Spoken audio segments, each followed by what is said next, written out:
What's up, y'all? It's your boy DJKillzown Jones. Remember the name or remember your lane. We here. It's Beatz N Bitz Podcast. Just wanted to show y'all the shirt. We're going to keep it audio. Got my boy John here from RealGamingNews.com. What's up, everybody? Shit, ain't nothing going on but the money and the power. So we speaking of that, the FTC is investigating loot boxes. And we already know different countries have been cracking down on that shit. And, you know, they basically want to liken it to gambling. Now, it is basically most games is pay to win. Like, we not even going to be, it's not even a secret at this point. You know what I'm saying? We know what time it is. We know, you know, we basically know that these game companies are trying to get over on the consumer, and a lot of people are still buying into it. Like, we raise a lot of hell for it, but a lot of it is still going unchecked. If we're gonna be real, you know what I'm saying? If we're gonna be real about it, it's being unchecked. It's not A few companies back down from it, but everybody knows that's a temporary measure. Exactly. Like, I mean, but you know, they're just recalculating. Like exactly. Exactly. So until we get to a point where, you know, it does, like, I don't see it, because if they do that, then they gotta regulate everything. They gotta regulate the little boxes and the and they gotta regulate the phone games. They gotta regulate, you know what I'm saying? They gotta regulate a lot. And all this stuff originated on the mobile market in Asia. And yep, I gotta say, it's pretty shameful the fact that the Asian countries just don't give a shit about the fact that citizens in their country and some of the countries have no access to like a PlayStation game. So it's not necessarily that they're choosing this. It's just that these are the only types of video games they've had in some countries for a long time. Like in China, unless you want to break the law, you cannot have an Xbox or a PlayStation until recently. And they're considering to get rid of them. They're considering getting rid of them again. But in the mobile games, there's loot box items with like a less than a 0.01% chance of getting it. And their countries don't give a shit. And now that it's come to, I think Star Wars Battlefront 2 was the first time where the Western countries, American and European and Australian mostly, have decided, like, okay, this is obviously too much. And then UK released a report recently that child gambling, actual gambling, is up 4 times this year over. And they're saying they think that loot boxes have a lot to do with it because it sort of teaches the kid like what gambling is. It introduces it in a friendly, sort of cool way, and then they start saying, well, why don't I just do real gambling? And they find ways to use their parents' credit card and go in. Or there's been a lot of people saying that in UK, kids can just go into a place and gamble, which that's crazy right there. But yeah, it's kind of like buying a lottery ticket. Like they you can buy a lottery ticket and be be young in these other countries.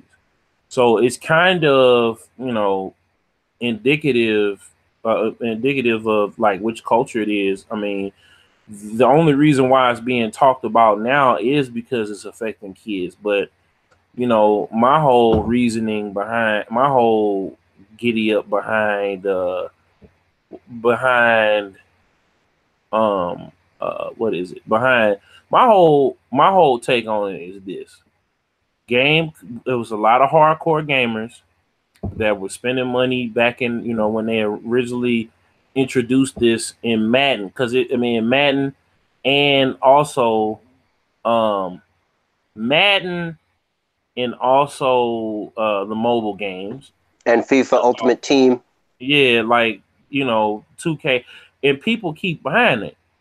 It hasn't stopped. So the fact that it hasn't stopped, and the fact that now you have this big open market, and it's no signs of it slowing down. It's only the fact because now with Fortnite and Overwatch and Battlefront 2 and all, like now we're starting to see it because it's affecting children. But I mean, grown people are doing or have been funding this economy for a long time. And then you had kids back in the day. Remember, Farmville was out. Early Facebook days type shit. So it's just That's true. It's been a problem, and it's been an issue for a long damn time. And now it's coming to a head because parents are getting concerned and knocking on doors and making a scene. But it's been an issue for a long time, and people have been, and I kind of blame us as the gamers because I was listening to Jim Sterling on the Jimquisition, right? And he made a perfect little point. Like, he made a point to say that, it does for people that's weak minded, but it's still on the gamers. Like, if we didn't start funding this, none of this shit would have happened. Yeah, that is true, but at the same time, I feel like the average person is not a smart person. I think it depends how you believe in humanity, right? But I think that that the biggest thing with this issue is people only want to care because it's kids and because it's sort of like gambling and because of gambling addicts. Exactly. But it's also making games less fun because they're purposely designing stuff. Like Grand Theft Auto Online is a perfect example. That game was had problems when it first came out. Then they fixed it. It was kind of fun. Everyone was waiting for the heists. The heists were all right, but they weren't as good. But it was decent. And then over time, the game has you can still turn it on and enjoy it. Don't get me wrong. And they add tons of content. Don't get me wrong. But if you're interested in unlocking anything at all, you're going to be spending hundreds of hours to unlock this one certain thing. And the game is just designed to make you think like, oh, maybe I should just spend like $10 or $15, and then I don't have to play for hundreds of hours to unlock this certain thing. And like Assassin's Creed has the XP booster, which is not a loot box, but I think it's still an example of how monetization can mess up games because even though everyone's happy with the game and they manage to balance it, there's been a lot of situations where they can't balance it. And then you're sitting there thinking like, what is the point of playing the game if they're asking me to pay them to skip the game? Like, it's like, okay, you bought the game. Now, do you want everything unlocked? You can play it, or you can just give us money. And then they purposely design the game to take way too long. Mm-hmm. No, I get that, but I'm saying it has to, just like with Battlefront. The Star Wars community banded together, but you not finna get these motherfuckers that playing these people that's playing 2K and all this other shit. Like you're not finna stop. Well, a lot of them are kids, which was the politicians' argument, and then a lot of them are not. A lot of them are not the brightest. Well, this is the thing: the parents are playing this shit too, and the parents are introducing the kids. Like it's our generation that's introducing. It used to be a safe bet though to introduce your kids to Madden. There was no microtransactions, in recent times, and so there's nothing wrong with introducing your kid to a sports game. It's the fact that EA has decided to take advantage of those people. You know what I mean? It's like, why should they not be allowed to introduce a sports game? Why should you have to expect by default that the game is a rip-off machine? I mean, why is that the default? But see, the thing about it is people, they keep still paying for this shit. And because they keep still paying for it, I had some guys, some friends of mine, they were like, man, we had to get they had got the $100 edition of 2K, and they was pumped. They were so pumped that they got the damn DLC, and they were so excited to play the game early. Like they paid $100 to get, and they got 100,000 VC. But you had people, they was paying for extra VC and doing all this Which extra is shit. an addictive mechanism just to unlock shit that used to be free in games, which is like, and the excuse of, oh, it's cosmetic only. I used to think that was a decent Okay, reasoning, but a decent trade off, but there's some bullshit. It doesn't seem like it's working out to be decent in the long run. There's some bullshit. For real, for real. Yeah, plus in Red Dead Redemption, that's turning out to be not the case. But that's another topic. I mean, you know what? I'm gonna be honest with you. I've been working, and I haven't really dived deep. But I already knew. I already expected, and I didn't even. I got the Ultimate Edition because I wanted to get a little head start, and I wanted to because I know it's gonna be good regardless. And I think if you do stay and play now, and I will say this about GTA and GTA's defense. And I gotta load my GTA 5 up on my Xbox because I got it over there. They give a lot of free money away.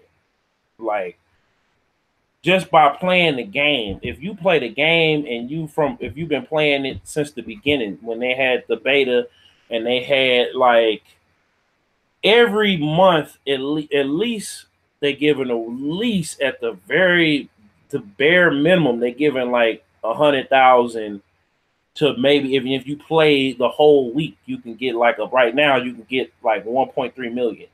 So you can stack your paper up, buy, the shit you want to buy, and play that game. That's becoming like Destiny, where they're like, okay, if you play this game and only this game, then you can get a lot of the stuff for free. But what happens if you have 2 games? Or what happens if you work and you have a kid or something? Now hold on. Now that's the other part to it too. I think too, because that's a whole different discussion that we could have too, and we could either have it now or come back to it. Like I'm kind of getting game fatigue. Like right now, I just beat God of War. I beat Spider-Man, but I got the DLC. I got the the deluxe edition with that. I beat Spider-Man. I'm playing Destiny. I got Call of Duty. I got Tomb Raider sitting here from the library. Like I got Octopath Traveler, and my wife plays that. But she's like, "You would really like this. You should play this." And I'm like, "Nah," because the thing is, I know that I don't have time for that right now. While I have Fallout and Smash Bros. And Call of Duty and Red Dead. There's no room for Octopath. I was like, maybe on my birthday or Christmas I'll start that. It's just like, they it's too many games. Like it just came out last week, Darksiders 3. I got Uncharted Lost Legacy because I was smart and I bought it with what was it? What was it? Uncharted 4, the digital deluxe edition of that. So I got that for a way cheaper price. I've been playing Far Cry, and that takes Far Cry 5 started off strong, but then it got monotonous. Shit, I'm still stuck on that one level of Cuphead. Some games, I like long games. I don't mind it, and I like weird, like detailed stuff. Like some people don't like Red Dead 2 because they're like, "Oh, I don't have time to do all this shit, and it takes a long time, and it's too realistic." And I like that game, and I like all those things. However, I feel like some games are just doing it so that you don't have time for other games. That I honestly think that some games are not designed to be good; they're designed to trap you in there. I mean, it depends on if you like playing the game or if you want to play the game and get a good experience. Because I got, our friends over at the Geekly Podcast, shout out to them. Like I got Destiny cheap because I wanted to play with them. And so that was like, because that's a game you can play horribly. And I like Destiny, and I like Destiny 2. I like it. It has challenge to it. It's not cheap. I hate the content structure on it. The gameplay, the actual shooting and graphics and like how it feels to run around in the world. That stuff is perfect in Destiny. The story, game they engine. It up. They turned the story up. We can't forget about that because they showed they fixed that. Yeah, but I've always thought that the gameplay itself is fucking phenomenal. I would love to see them make like a one-player game with that same game engine, just for fun. Not saying like Destiny shouldn't exist. That's fine, but it'd be cool to see a little spin-off, even if it's like a short one, like $15, like 5 hours, a little story or whatever. But I guess that doesn't really make sense for them. But that's just to say that the game engine's fire.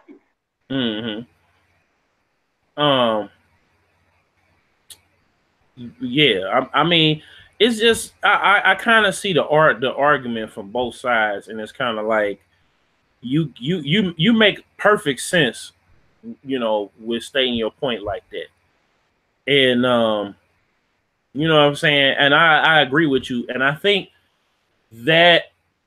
that's, you know, maybe it's a bad business model, but if you're a fan of it, and then for real, like, I think that's why you only have a certain amount of franchises that really pop off, because people like playing stuff with their friends. People like that's what's been getting people, is playing stuff with their friends. Like, I know people that only played 2K, Madden, and Call of Duty, and they fine with it.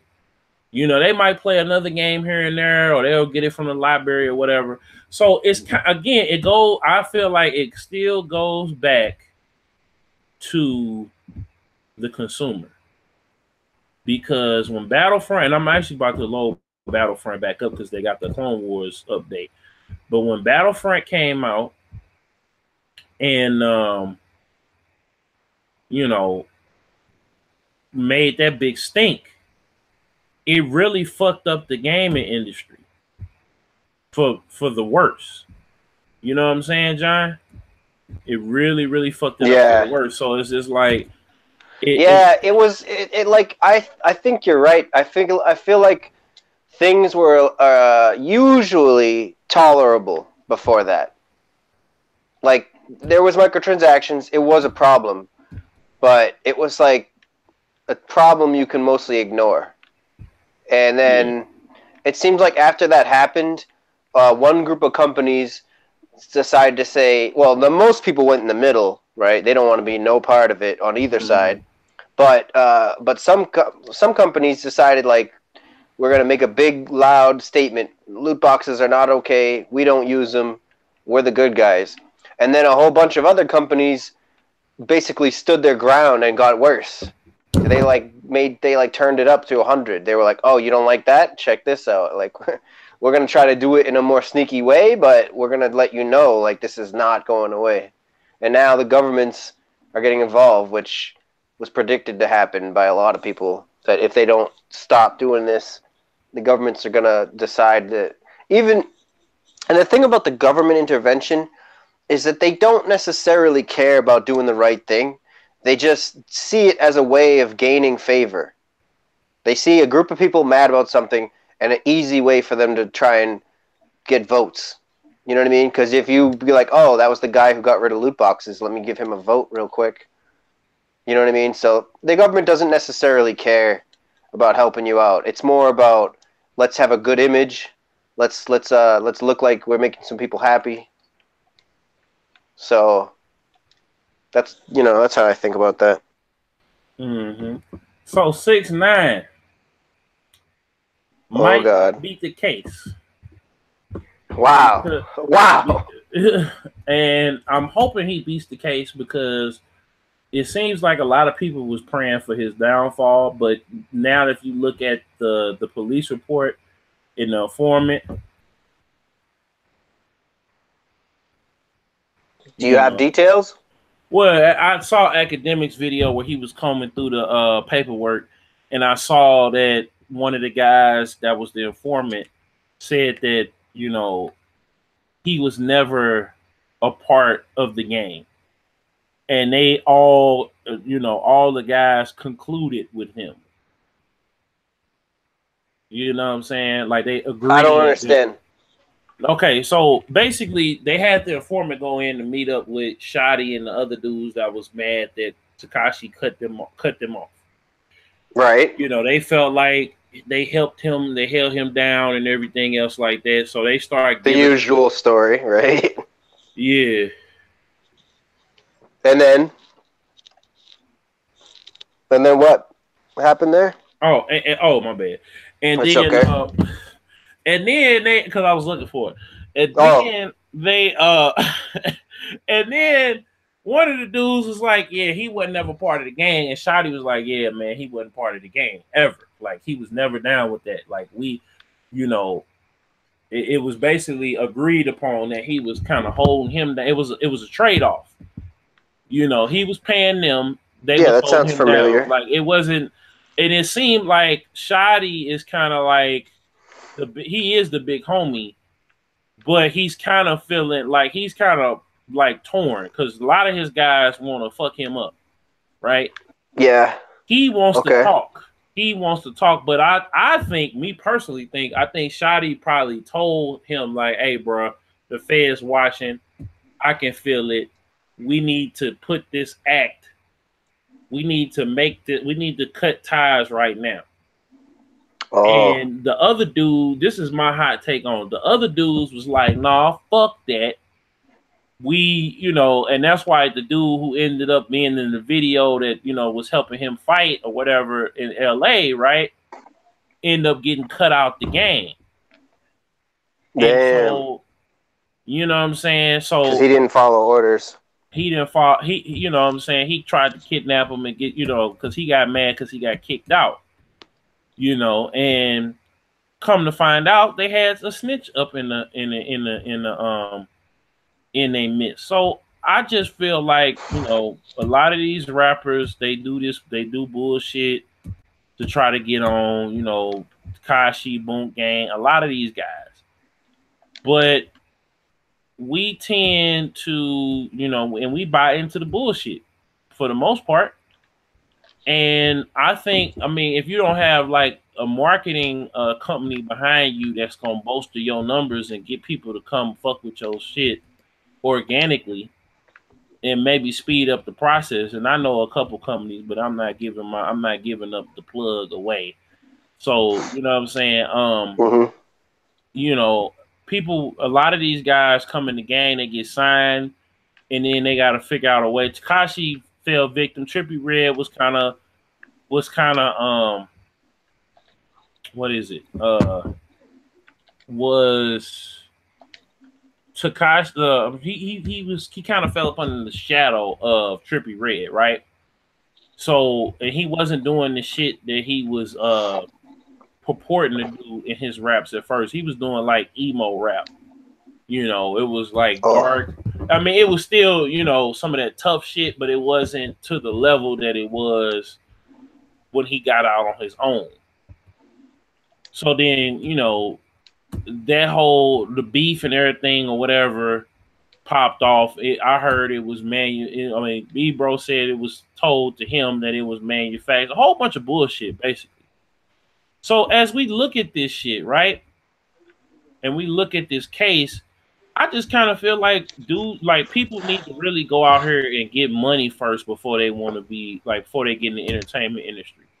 Because then they can spend money marketing, they can spend money getting their shit really together. And makes sense. You know what I'm saying? Like, it alleviates, you know, you don't have to worry about choosing, okay, I could put this much amount of money, but I got to pay bills. You know what I'm saying? Like, people can, if you go out, kids, if you go out there, if y'all listening, go out there, get your money first. And then if you want to rap. If you got to go to school, get a trade, do whatever the fuck you want to do, because this shit is going to keep on happening. Especially if you rapping that gang shit. You know, and speaking of beef in the streets, man, Drake and Meek Mill squashed the beef. And I said it a long time ago, I think, on this show with you here, John, that they was beefing over Nicki Minaj. Yeah, I remember that. By that. You know what I'm saying? And I think now I feel like now that they can put that shit, they've put that shit behind them. They back working together, and I don't know if all is forgiven or whatever, but shit is looking decent now. What you think? I can't call it, bro. Hopefully. You said hopefully. What else is going on? What else is going on? Oh, Smash Bros. Leak. You know. Hell yeah. Do you think it's gonna affect the sales? No. And about that, nobody knows for sure. So, you know, if it's wrong, it's wrong. Fine. But the general consensus from all the evidence based on things that Nintendo has said, things that hackers have said, the amount of people that I see on the groups, on forums online that are doing the hacking, it appears to be that only 1% of Switch owners have a hacked Switch. And with the Smash Bros. Leak, if you don't have a hacked Switch, you can't play it. So that means that only 1% of people might have the chance of playing it. It also depends if you can get the file, because people are putting up the file and then Nintendo takes it down. And then somebody else puts it up somewhere else and then Nintendo takes it down. And some of those people get sued, they get their whole website deleted. So it's not necessarily super hard, but it's not super easy to get your hands on the equipment you need, perform the hack, and then get the game loaded and play the game after you find it online. And all of this just to be a week early. The people who are leaking spoilers, those people are dickheads. There's no need for that. There's no reason for that. I don't know. It's some kind of like internet thing where people want to be first with everything, but that should have not happened. That's not really cool. You know what I mean? Like if you want to do a review early or like a little gameplay, pictures and footage, I'm not saying I agree with it, but I could respect it in a way. But to put the spoilers, I think is stupid. And so hopefully everybody out there, you don't get spoiled. You know, watch out. Try not to go online too much if you're really worried about it. And definitely avoid Smash Bros. Type of forums and stuff like that and Facebook groups. But I definitely don't think it's going to affect sales. Mega Man 11 got hacked and leaked early. Super Mario Party got leaked early. And Pokemon got leaked early, but there was a corrupted file somewhere in there, which some people are saying maybe Nintendo put it out because it was like breaking. It was bricking Switches. If you downloaded the Pokemon early and you put it on, your Switch would be broken pretty much. You could fix it, but if you don't have a backup and stuff like that, then it might be hard or impossible to fix it. But then they got the correct version of the hacked Pokemon like a day before it came out. You know what it is? It's the preloads usually. But with the Smash Bros, it was something bigger. Somebody somehow maybe took a review copy, although I doubt there's many of those. But maybe somebody at IGN or something, like when no one's looking, they kind of snuck off and did it real quick and then just pretend like, oh, I wonder how that happened. You know, I don't know. But usually they have some kind of a numbering system where they can tell when they look at the file online who leaked that. So I can't really see why anybody would do that from a big review company. And then maybe it was somebody who worked on the game, but why would they do that? You know what I mean? So I really am surprised by it. You know, who knows? But I don't think it'll affect sales now, because I think Pokemon, they said, had 7.7 million sales, right? And that game got leaked. So like the 1%, it's literally 1% of people from all the information that we can see. Only 1% of people are hacking Switch, and the ability to do so becomes less and less every day as Nintendo is successfully combating that. It's a problem with all systems. It was very surprising to me that the PlayStation 4 started getting hacked last year, but it was only like old firmware versions. Right? And also it's not like a real hack. It's sort of like you go to the web browser, you have to be on the internet, and then your system will be temporarily hacked but then once you shut it down and turn it back on, it's back to normal. And that recently became available for all firmware versions. But the thing is, people have already bought games on their PS4. They get their account signed in there. Nobody wants to do that. You know what I mean? There's a very, very small amount of people that want to risk such an expensive machine. And the same thing with the Switch, you know? You probably bought the Switch. You probably bought Zelda. You probably bought a couple games. You got your account signed in. You've been updating and shit. Nobody wants to really do that. So I think it's very, very minimal, the amount of people. And that's how it should be. You know, I don't want to see Nintendo have any problems. So my take on it, no, it will not affect sales at all. If anything, I just think that it just shows how bad people want to play the game is the reaction that the people have been having. They've been very they've been very negative against people playing it early, and they've been very excited about any tidbits of information that came from that. So if anything, I think we can see from the reactions that the sales are going to be huge. Mm-hmm. You already know. You already know. So is GameStop on the way out? Because I'm looking at this report right now that's saying that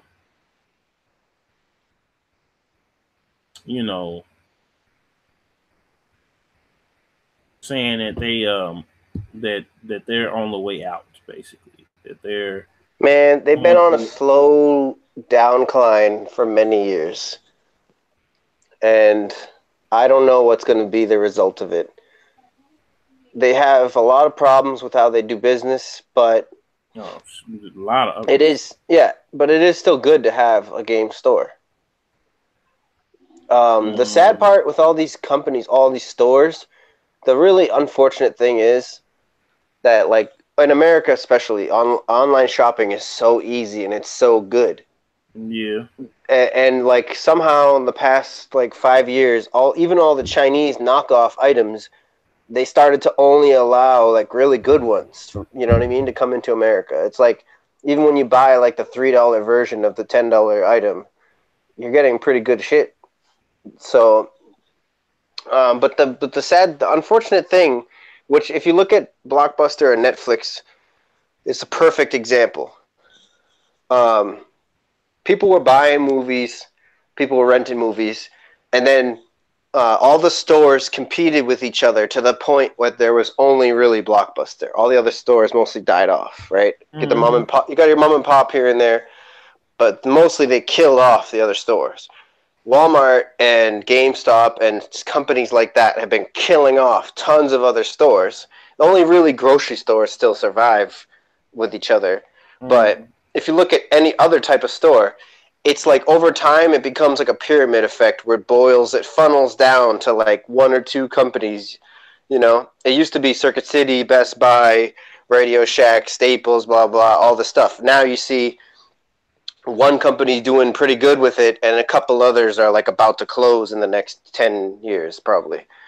But then when the online stuff like takes over those stores, and then those stores are looking at probably closing down, then what are you left with? You know what I mean? Like, it would have been better if we had more than one game chain, because then when GameStop is dying, the other company could see what they're doing wrong and try to do it right and survive. And then you got options. The problem is just that not enough options.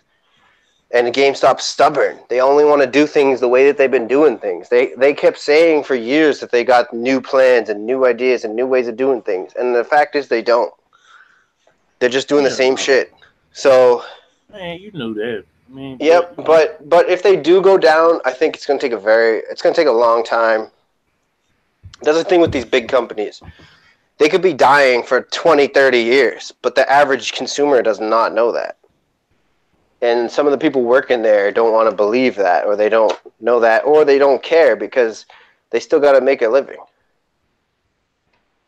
Yep. And I feel bad for the employees because it hurts when you're putting in so much effort and you know like this company is probably going down.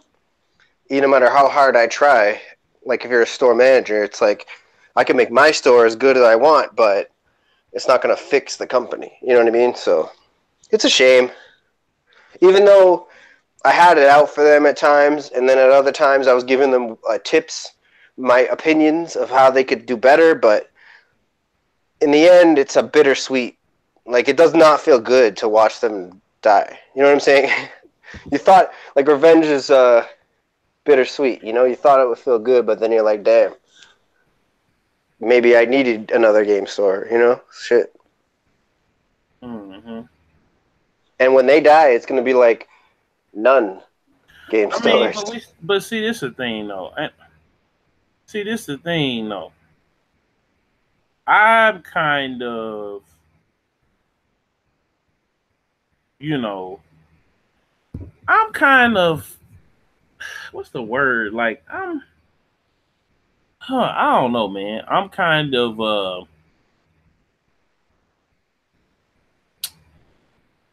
I done lost my train of thought. Like, I'm kind of lost for words, though, because it's like, what are we, like, what are we doing? Like, I mean, I had to agree with you to a point. Like, I had to agree with you that the fact that, yeah, it should be some more game change, but they all got killed off by bad business practices. Hollywood Video had Game Crazy. Game Crazy was awesome, and that died. And Toys R Us tried. A couple other stores tried. Like, they tried, and when you're in this market, it's like I can go to GameStop, or I could just go to Target or Walmart or whatever. It's kind of like GameStop is kind of Amazon. It's so, if you're in the US, you might as well go to Amazon like every time. Or I could just digitally download the shit, because it's like I'm buying the games anyway, and then I try to resell them. And if the game's got a whole bunch of patches or whatever, like, and then that company shuts down or whatever the fuck, then I can't play the damn. I mean, I guess I could play it without a patch, but I mean, it's real complicated sometimes. It's complicated. So it's just like, fuck, you might as well just go ahead, make you a couple backup hard drives, and keep that game on your shit. Then you got to worry about the licensing and shit. It's a lot of work if you want to become a preservationist. Yeah, like. But if you don't want to do all that, then yeah, you might as well not even own games. Sometimes some of them. This shit is just getting Yeah, it's getting rough, man. You're right. And I want to say one thing though. Part of the problem with those companies you named and GameStop is the general conclusion of extreme hyper-capitalism in the U.S., which I love. Capitalism, it's good for a lot of reasons. But when it gets to the very mature point that we're at, exponential growth is expected for every company. Where, like, the mom-and-pop shops, the reason they can survive is because they figure out how much it costs to run the shop, and that cost stays the same. But other companies are trying to figure out, okay, now next year we got to make 2 times as much money. And then the year after that, we need to make 3 times as much money. And then the year after that, we need to make 4 times. It's because of the stock market. And it's because of venture capitalism. So they got so many investors who don't give a shit about the company, just putting money in, and they want their money out at a higher rate. And so the company is trying to figure out, okay, well, now we need to triple the money. Now we need to double the money. The same thing with loot boxes, where EA is making more money off microtransactions than the actual games. And eventually, every company, no matter if it's games or stores or a clothing company, it doesn't matter. The exponential growth requirement kills them every time. So basically, you got too big for your bridges, is what the problem is. Like, you can't expect a company that makes $1 million. The next year, I want you to make $1 billion. It's like, well, how the fuck am I going to do that? Like, well, figure it out, otherwise you're done. And that's what we're seeing, except it's not over the course of 1 year. It's over the course of 30 years. And that's what we're seeing. So if these companies could just be satisfied with being a successful $50 million company, you probably wouldn't be having these problems. But that's not what they do. They keep taking more and more investment until the requirements of what they are supposed to output becomes insane.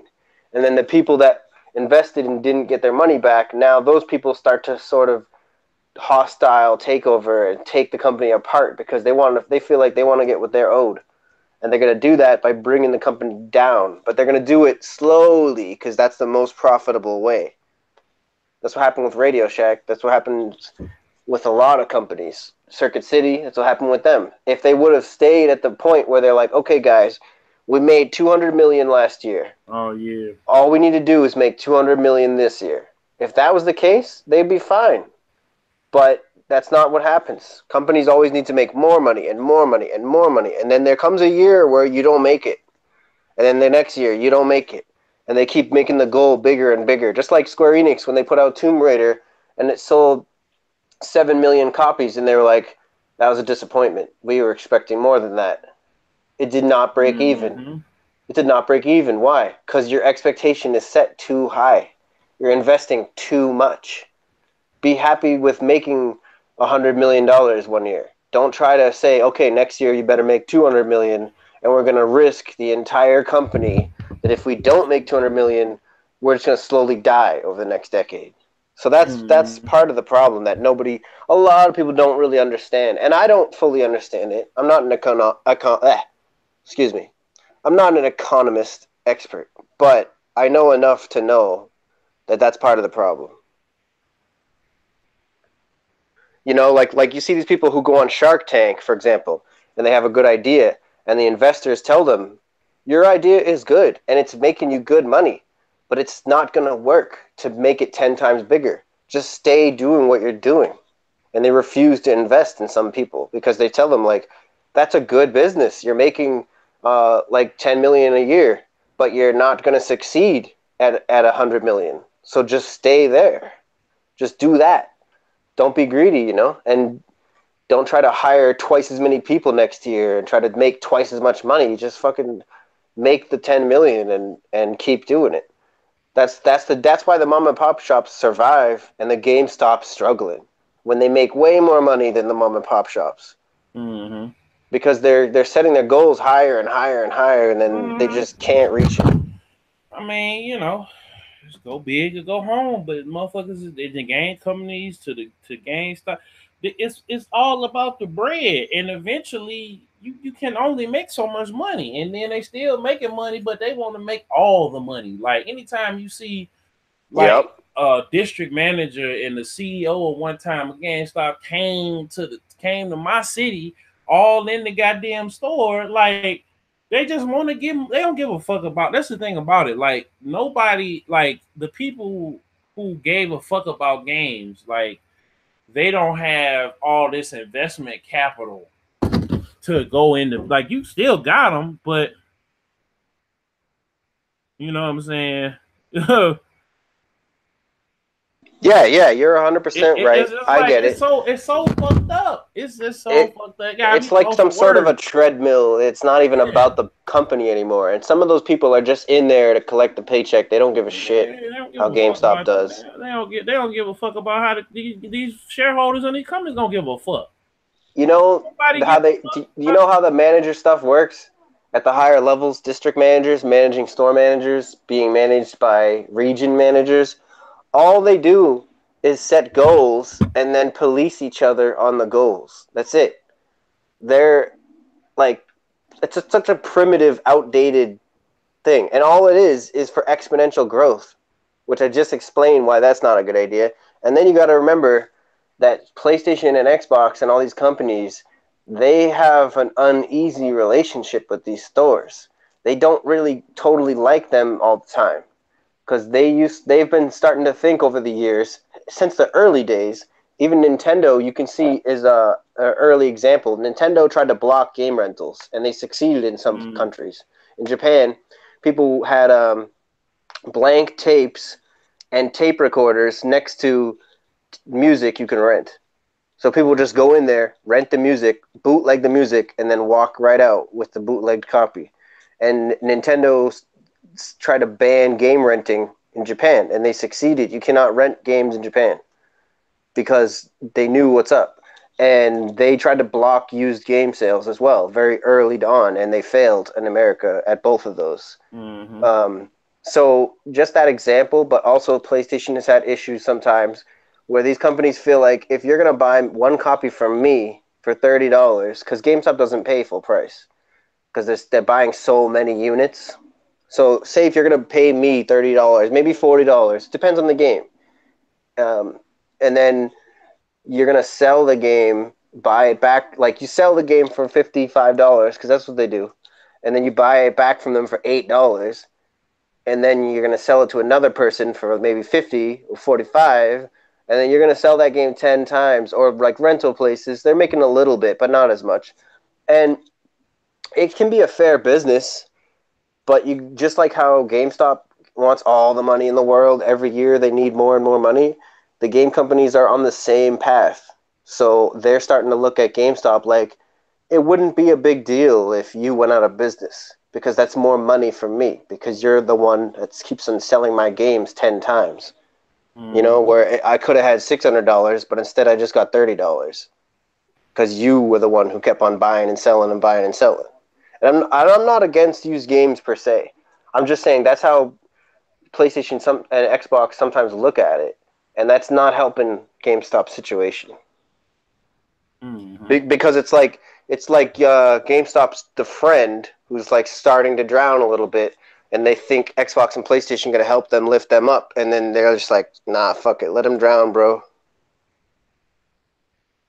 Shit, I mean, man, it's getting fucked up out here, and it's fucked up out here.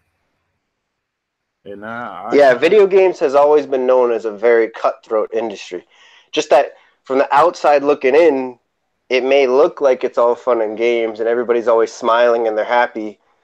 But when it comes to the business deals, it's cutthroat. It's vicious. It's not a friendly game. It's big money. Serious stuff. Man,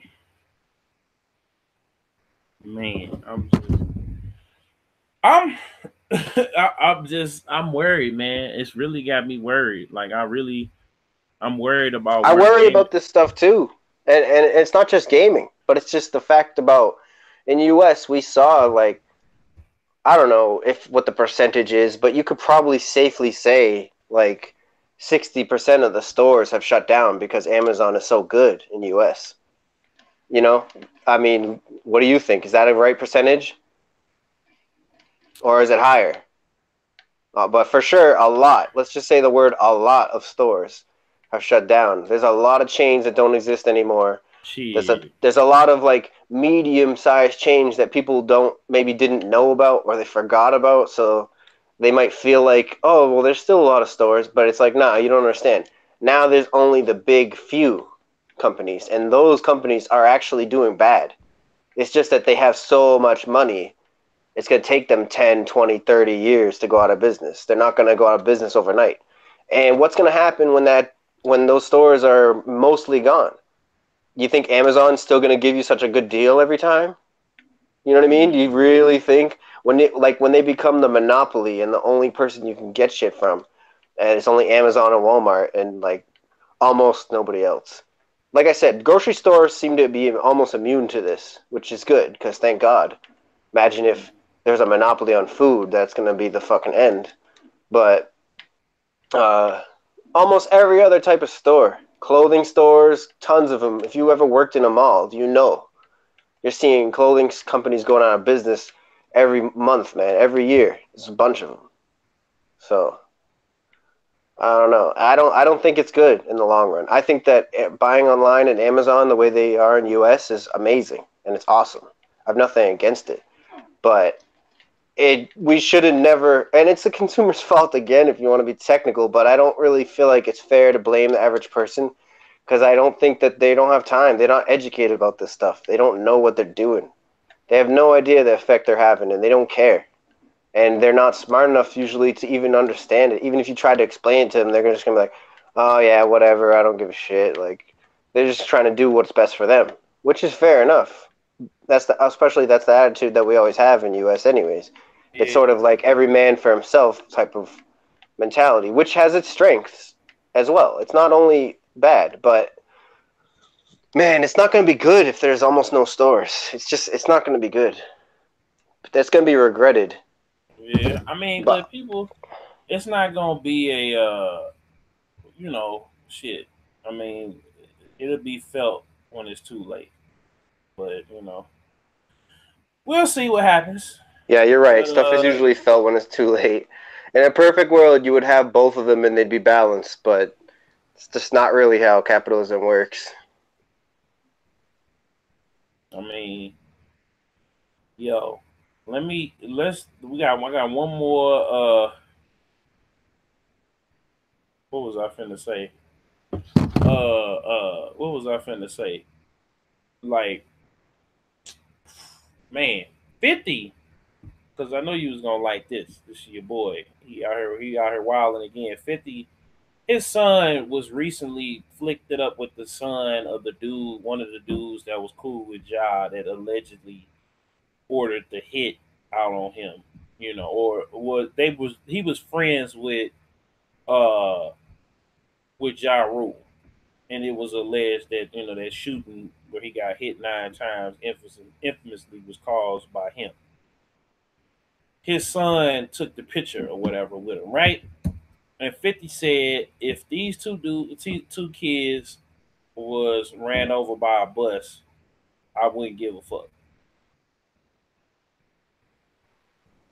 So, yeah, and that's his own son? Yeah, I mean, the whole thing, him and his son don't have a good relationship because of the relationship he had with his baby mama. Like, yeah, he tried to burn her down, allegedly. I mean, he allegedly the house burned down mysteriously, and then allegedly he was right nearby.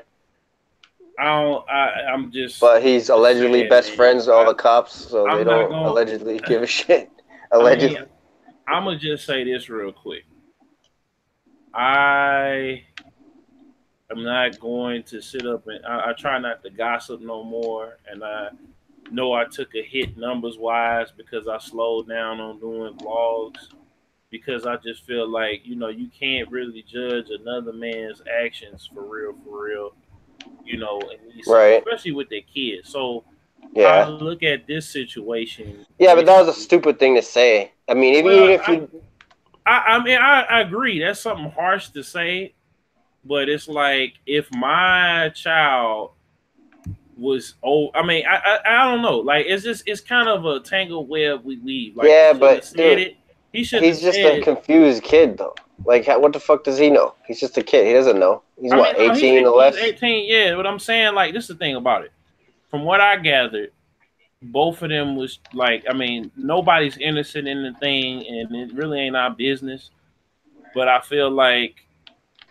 I don't know, man. I just feel like it's something like, I don't know, man. Another example we was talking about before the show, like dudes before they get to where they get to going, they need not to have these kids, because once you start having these kids with these women, and then they fuck around and they fuck around and they break your heart. Or they're not for you, and then you got to deal with these consequences. And one last topic for the night. One last topic. So Jaquan, St. Louis legend, did an interview with BET called Finding Jaquan, and he talked about the Pusha T and Future beef that he had. It was a little tit, you know what I'm saying? It was cool. It wasn't nothing like extra, like, one on Pusha singles. I think it was either King, I forget what it was, but exactly. But you know what I'm saying? Exactly. I forget exactly what it was, but he kind of revisited that because he said something that I wouldn't, I kind of resonated with. Why they were on the same, Pusha T and Jaquan were on the same level Arista when it folded. And I always wonder why Pusha T dissed Jaquan And our future, I think our future was kind of like a joke, but Pusha T was kind of like him talking shit on the record, and it's kind of like a diss. Like, how do you feel about? Only really reason why I bring it up because shout out to Jaquan, but like, you feel like rappers like Pusha T, Vince Staples, not Vince Staples, Vic Mensa, Jordan Lucas have to diss people to get on because it's like we don't give a fuck about they street cred. They not young. They not really out here living it. They just talk about it on the records and they rap their ass off. But you know what I'm saying? It's like after a while we get bored with that shit.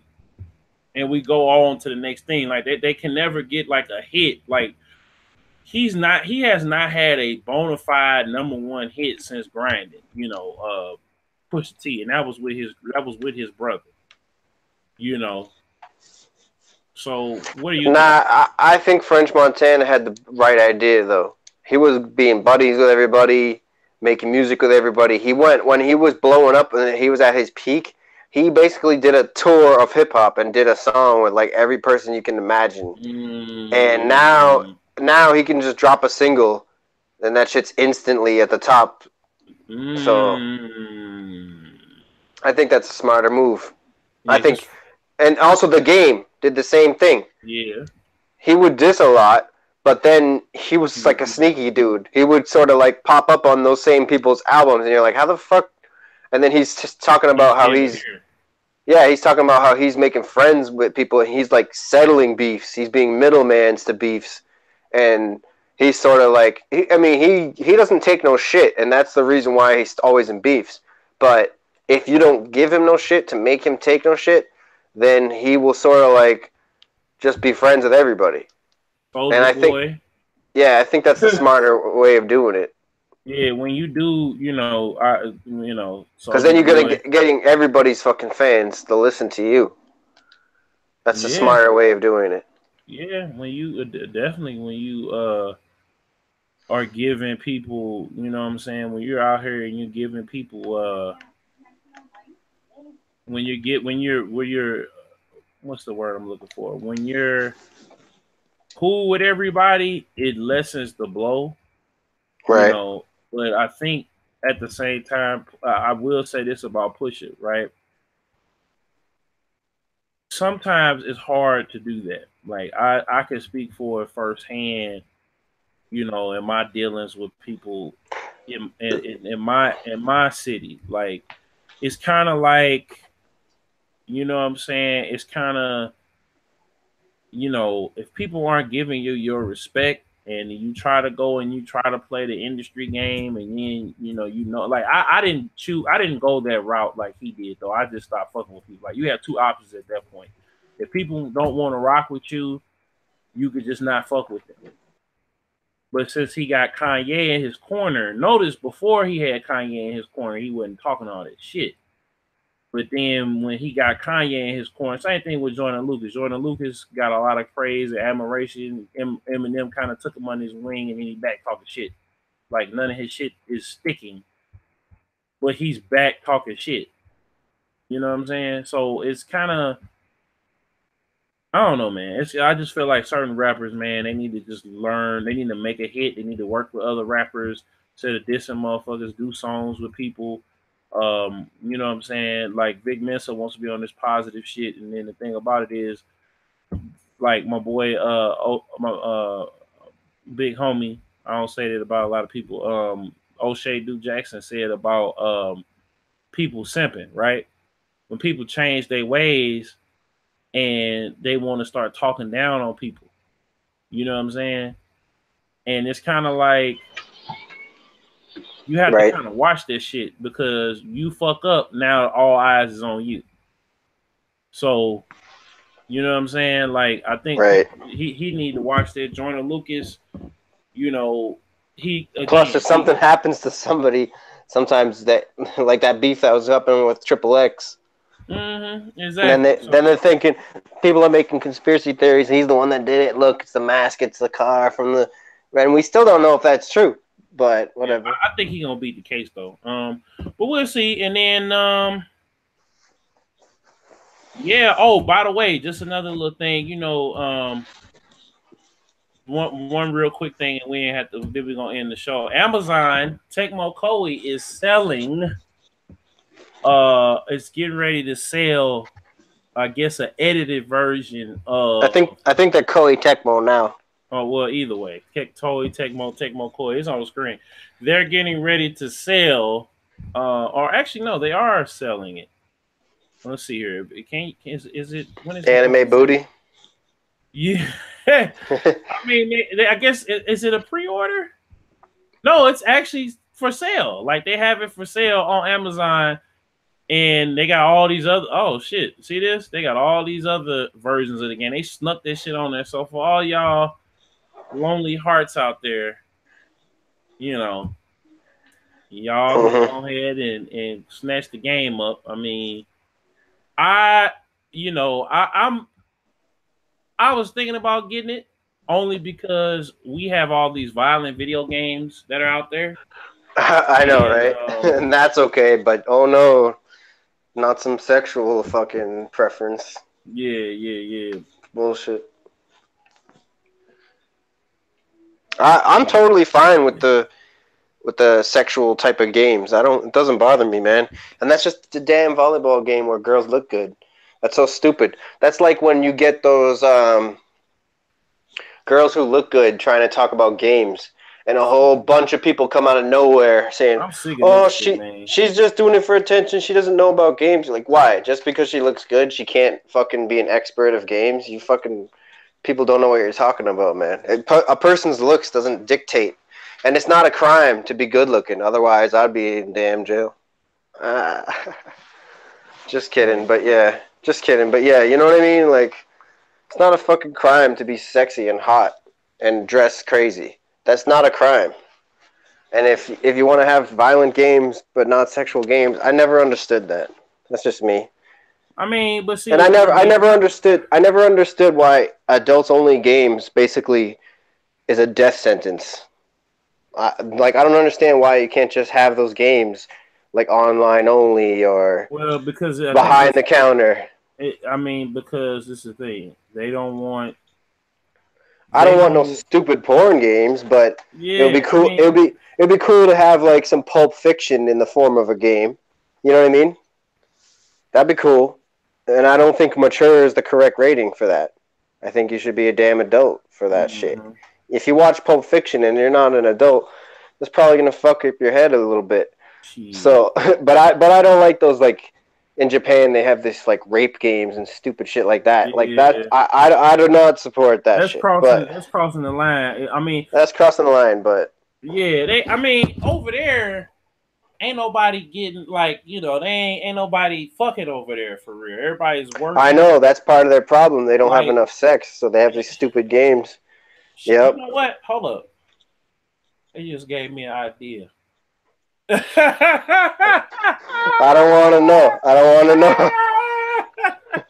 No, I'm about to get my famous Dex on and go to Japan. You know, did you ever seen Code Monkeys?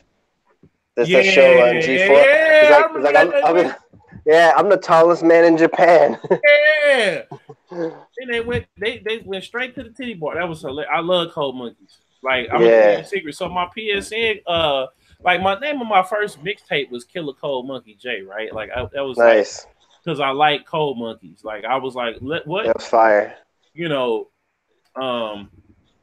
and you know what I'm saying? Like that show was so. Is it? Where can we find that show? Not really. Not really, because it's considered politically incorrect. So you're gonna have to dig around for that. Wait! It's on YouTube. Yeah, it's on YouTube. I don't like to watch shit on YouTube because sometimes they're missing the ending or they fucking cut parts of it or like the quality drops all of a sudden. You can get it on DVD if you search around to buy it. You can get it on unscrupulous areas online. That's probably what I would do. Let me see right quick. You know what I'm saying? You can obtain a file from the internet. I mean, as a backup copy. That's what I call it. Backup copy. I'm not well. We're not. Hey, if I have a copy If I have a copy and I want to make a backup copy, it's on. Hold up. Yeah, It's, hold up. We here at Beatz N Bitz don't support piracy. I'm not doing none of that. I just need to back up my discs. That's all I'm saying. Yeah, my legally owned discs. I bought it at Newberry Comics 12 years ago. That shit scratched. My cat licked it. I don't know what will happen to that disc. I need a backup copy. Hey, it's actually on. It's on DVD. Yeah. For $15, so go nuts. There you go. You know the whole thing. Amazon. Yeah, the whole first is the only one. That's season. That's a good price. I mean, you know, they got Mission Hill on here for $25. They got Critic. Nah. Stick with Code Monkeys. Code Monkeys. Nah. Wait, well, actually, no. That was all right. It was all right. Home Movies on here for the damn. That was kind of funny, but I'm not paying $50. They got the Max on here. They got a whole bunch of shit on here. What, Amazon? Yeah. Yeah, man, of course. Because where do you think all those stores? Where do you think all those movie stores that went out of business? Where do you think they sent their DVDs to? Amazon. Yeah. They on here as authorized sellers and shit. Yep. But anyway, we're gonna go ahead and wrap up the show, y'all. See y'all mother suckers next week. It's Big Killzown, John Iro, aka the Hitman on RealGamerNews.com. And we about this bitch. Shout out, hold on, before we go, you got any shout outs? Shout out to the Game Awards and Jeff Keighley, because last year was an amazing show, and I'm looking forward to this year. There's gonna be something like 10 or 20 brand new games never seen before announced. And by the time next week rolls around, we'll be talking about those. So I look forward to brand new games in the industry. And if they don't say what console it's for, it might be next gen. So don't be expecting this shit to come anytime soon. And shout out to allegedly the Death Stranding release date got leaked for June. But I don't know if that's shit. That's like a 50-50. That could be fake. It's a weird day to release, but we'll see. Maybe if that's the PS5 release. Just kidding. I don't think that's coming. Shout out to Jeff Keighley. Game Awards. Thursday. Shout out Loopy. Shout out Crimson Knight. Shout out Breezy. Shout out Keenan Sargent. He been doing a lot of events. I might see him next week at the Toy Man show. Shout out Toy Man, St. Louis, and shout out to you, John, for coming in, man, holding it down.